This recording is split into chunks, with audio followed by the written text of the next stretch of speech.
Hey viewers and friends, Andrew back again and welcome to another video. Yet another video in my Halloween franchise week, and today I'm going to do another slasher review. Not that it really needs to be done, and the review is on John Carpenter's Halloween. Now, apart from 2 or 3 people that I've talked to here on YouTube that view my videos, pretty much everyone I know has seen this movie. So, does it need a review? No, it doesn't. Do I want to review it? Yes, I do. Basically, this isn't really going to be a big rundown on the movie because pretty much everyone knows about it. More of an opinion and why I think this is the best horror movie ever made. So John Carpenter's Halloween came out in 1978, and it was one of the original slasher movies to really kickstart the genre. I mean, as everyone knows, the basic timeline for the slasher genre, or for the majority of the slasher genre, and when it started, was from the late 70s right through into the late 80s, but it mostly consisted of from about 1980 to about 1986 or 87.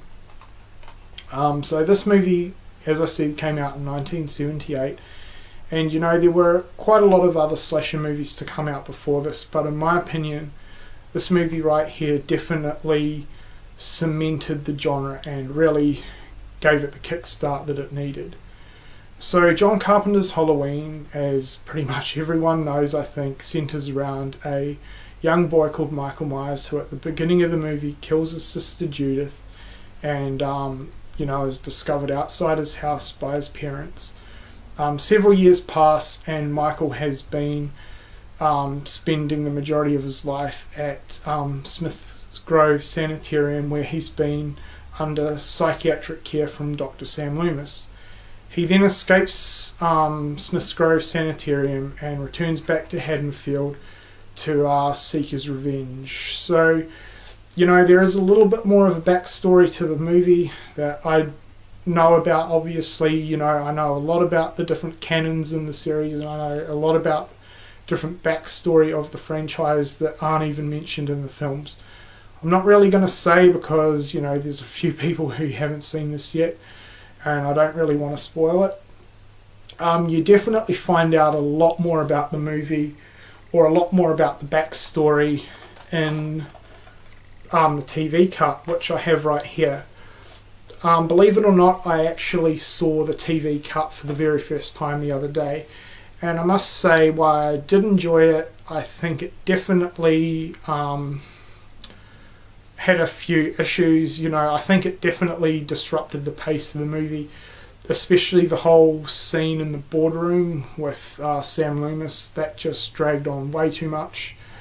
There was only one scene that I really thought, you know, added something to the overall movie, and that was the scene after Michael escaped when they were investigating his room at Smith's Grove. In my opinion, that was the only really scene that added anything to the movie.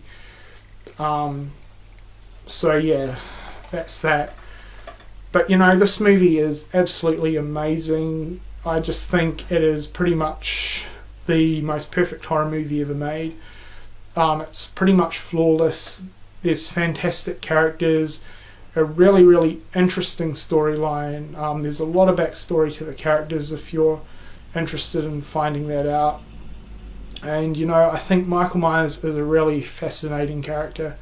His personality is really, really lifeless, which is pretty much the whole point to the character.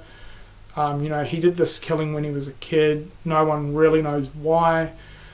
And yeah, it's just that he's a cold-hearted killer. The music score in this movie is absolutely amazing, and it definitely makes the movie what it is, I think. This is not a gory slasher, as I'm sure everyone's well aware of. It relies a lot more on the creepy atmosphere suspense and character and storyline development than overall brutal and gory kills. And the music definitely helps with that. There's several different music scores throughout the movie. I mean, you've got the main theme song, then you've got Laurie's theme, which I really like. That's one of my favourites. And you know, there's different themes throughout the movie as well. So fantastic soundtrack all up. And you know, it hasn't got an overly massive body count or a lot of different characters, but the characters that it does have, you know, they focus on the characters quite a lot, and you definitely get to know each and every character. I don't think there's a bad character in this movie. You know, they all offer something important to the storyline, and they definitely all add a different aspect to the movie. This movie, it came out in 1978, and in my opinion it still holds the test of time. This is an absolute masterpiece. It's an absolute classic movie, and you know, it hasn't dated at all. I think it's just as effective and just as good as it would have been when it first came out. Maybe not quite as effective, considering everyone pretty much knows what happened at the beginning of the movie now, so I guess that takes something a little bit away from the film, but other than that, it definitely still holds up fantastically. And in my opinion, this is the best horror movie ever made, and it's the best slasher movie ever made in my opinion. And in a lot of ways, this is not a traditional slasher movie. That's fairly different from a lot of other slashers that came out after it, especially in terms of the atmosphere, the creepiness, the music score, and just the overall storyline and characters. Most slasher movies do not have those elements to it, but Halloween definitely does. So, you know, if you're one of the few people who haven't checked this out yet, please go out of your way to check this out.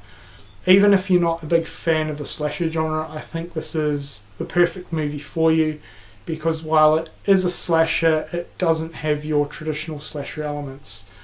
It offers something different, and you know, it's an absolute masterpiece, the best horror movie ever made in my opinion. So that's John Carpenter's Halloween. Now, in terms of the other movies in the franchise, I would recommend, if you're wanting to get into the franchise, these are sort of my go-to movies.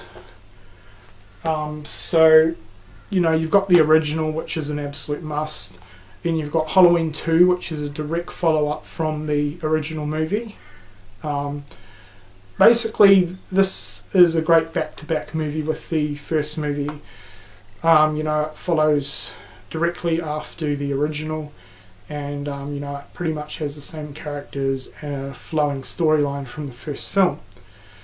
Then this one is set way later down the track. It's called Halloween H2O, so 20 years later, and this one picks off, you know, again with the Laurie Strode character, who's basically created a whole new life for herself, and Michael Myers tracks her down and basically comes back and tries to kill her off for one last time.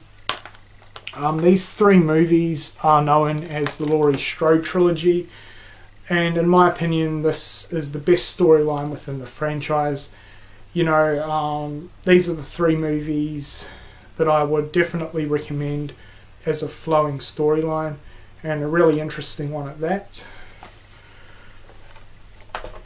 Then of course we have my favourite sequel within the franchise, and that is Halloween 4, The Return of Michael Myers.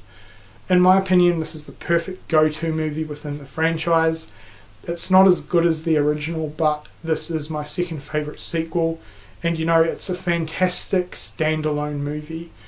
It pretty much has all the elements that I think make the franchise what it is, and it definitely has the best Halloween feel to it out of the entire series, and of course it introduced us to Danielle Harris. This has a different storyline to the Laurie Strode trilogy, but you know, as a standalone movie within the franchise, I think it's one of the best. I mean, it is the best sequel in my opinion. So this is a great one to watch as a standalone. Then there was three more that I wanted to talk about.